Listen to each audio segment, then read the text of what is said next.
बोलो भाई, संस्कारों को दिया जा सकता है, लेकिन देने का स्थान है यही राम कथा का परिसर, आध्यात्मिक पाठशाला।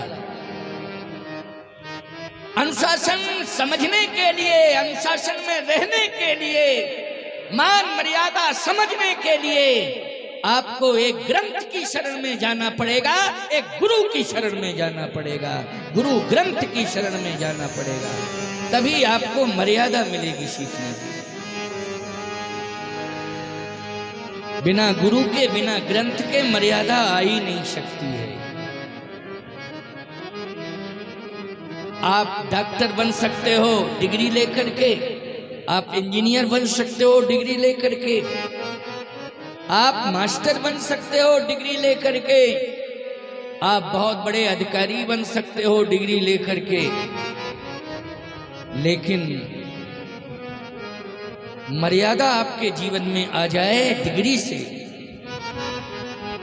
इस पर मुझे यकीन नहीं हो रहा, इस पर मुझे विश्वास नहीं।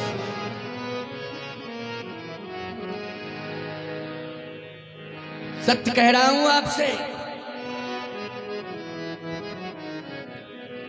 आप मेरी बात को अन्यथा नहीं लेना, लेना हो तो ले लेना, मुझे कोई दिक्कत नहीं। हाँ, मुझे कोई दिक्कत नहीं।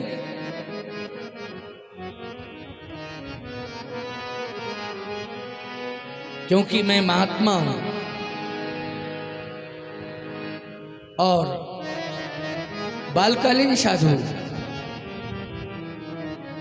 और भगवान के नाम पर, भगवान के चरणों से जुड़ के, भगवान पर विश्वास करके ग्रह का त्याग किया और भगवदाश्रित हूं। पूरा जीवन ही भगवान के भरोसे समर्पित कर दिया है। मैं किसी इंसान के भरोसे नहीं हूं, मैं तो भगवान के भरोसे हूं, अपने ईश्वर पर विश्वास करता हूं। इसलिए मैं केवल यदि अनुबंधन मानता हूं तो अपने परमात्मा का मानता हूं, परमात्मा के बंधन में बंधा हूं, और वही परमात्मा के बंधन का मतलब है मर्यादा के बंधन में बंधा हूं। ईश्वर बंधन का मतलब क्या है? मर्यादा का बंधन, मर्यादा का बंधन। आप अधिकारी हो सकते हैं, आपका बेटा अधिकारी हो सकता है, लेकिन यह आवश्यक नहीं है कि वो मर्यादा के बंधन में बंधा हो। मर्यादा के बंधन में यदि बांध सकता है तो कोई ग्रंथ, कोई गुरु, सदगुरु, और सबसे समझने में यदि कोई सरल ग्रंथ है, यानी ऊंचाई में तो ये ग्रंथ इतना बड़ा ग्रंथ है कि सुमेर पर्वत की भी ऊंचाई कम पड़ रही है मानस के विचारों की ऊंचाई के आगे, और समुद्र की गहराई भी कम पड़ रही है मानस के भावों की गहराई को लेकर। भावों की इतनी गहराई भरी पड़ी है कि समुद्र की गहराई भी कम पड़ गई है, और विचारों की ऊंचाई इतनी भरी है रामचरितमानस में, रामायण में, कि सुमेर पर्वत की ऊंचाई भी छोटी पड़ रही है। ये ग्रंथ ही सबसे बड़ा सहयोगी है। इसलिए आज इस ग्रंथ की शरण में हम सब बैठे हुए हैं। आप भगवान हैं।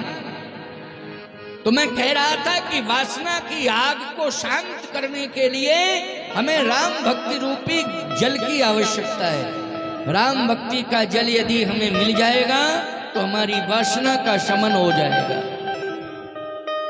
मैं हाथी की बात कह रहा था, इसका अर्थ क्या था? अर्थ यही है कि मन रूपी हाथी हमारा गृहस्थी रूपी जंगल में आनंद ले रहा है, लेकिन अनुशासन से दूर हो गया है। और अनुशासन से यदि दूर किया है तो किसने किया है? हमारे मन को वासना ने किया है, वासना ने दूर किया है।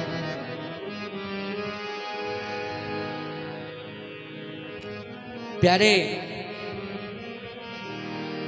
4 भाई घर में हैं।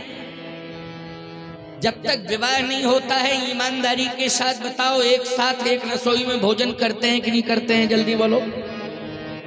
एक उदाहरण दे रहा हूं। चार भाई हैं, जब तक विवाह नहीं होता है बोलो एक रसोई में चारों भोजन करते हैं कि नहीं करते हैं? एक घर में प्रेम से रहते हैं कि नहीं रहते हैं? रहते हैं। माता पिता की बात मानते हैं कि नहीं मानते हैं? मानते हैं, मानते हैं। लेकिन क्या हो जाता है विवाह के बाद? एक रसोई का भोजन अच्छा नहीं लगता है, इसलिए रसोई दूसरी बन जाती है। बोलो भाई, दूसरी रसोई तैयार हो जाती है कि नहीं हो जाती है?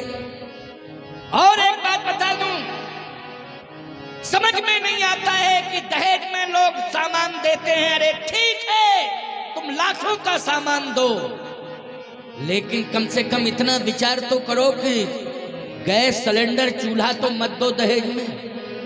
ये दो दो चूल्हे क्यों करवा रहे हो?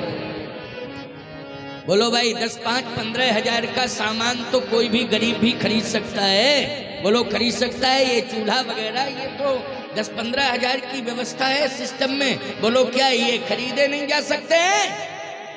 लेकिन तुम क्यों दे रहे हो अपनी बेटी को दहेज में गैस चूल्हा सिलेंडर? अलग से ले जाओ। इसका मतलब है कि उस चूल्हे की जरूरत नहीं है बेटी, इस चूल्हे से तुम भोजन, ये तुम्हारे लिए मैंने दूसरा चूल्हा दे दिया है। चूल्हा अलग हो गया, विवाह के बाद चूल्हा अलग। बोलो भाई, हुआ कि नहीं हुआ चूल्हा अलग?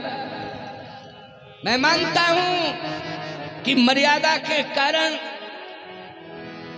एक रूम की अलग व्यवस्था होनी चाहिए, कोई बात नहीं। घर में एक रूम अलग से बन जाएगा, बहू बेटे के लिए बन जाएगा, बहुत बढ़िया, मर्यादा का पालन होगा। लेकिन रसोड़ा तो एक ही होना चाहिए। बोलो भाई, होना चाहिए कि नहीं? वो तो दूसरा नहीं होना चाहिए।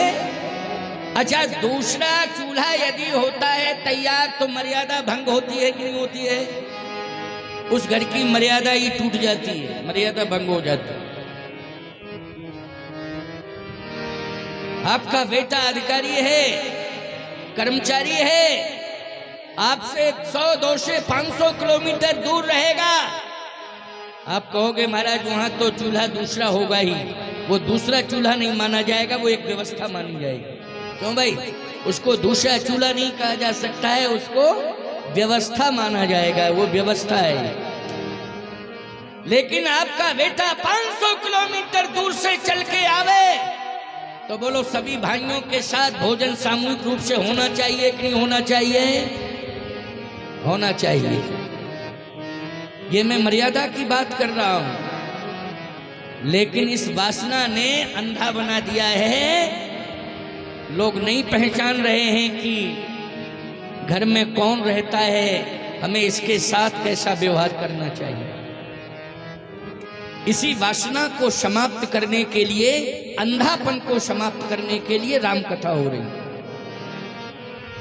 केवल झांझ मजीरा बजाने के लिए, गा बजा के, नाच खिला के हम आपको चले जाएं यहाँ से, ये मेरा सिद्धांत नहीं है। हृदय परिवर्तन जब तक नहीं हो जाएगा तब तक मुझे चैन नहीं मिलेगा।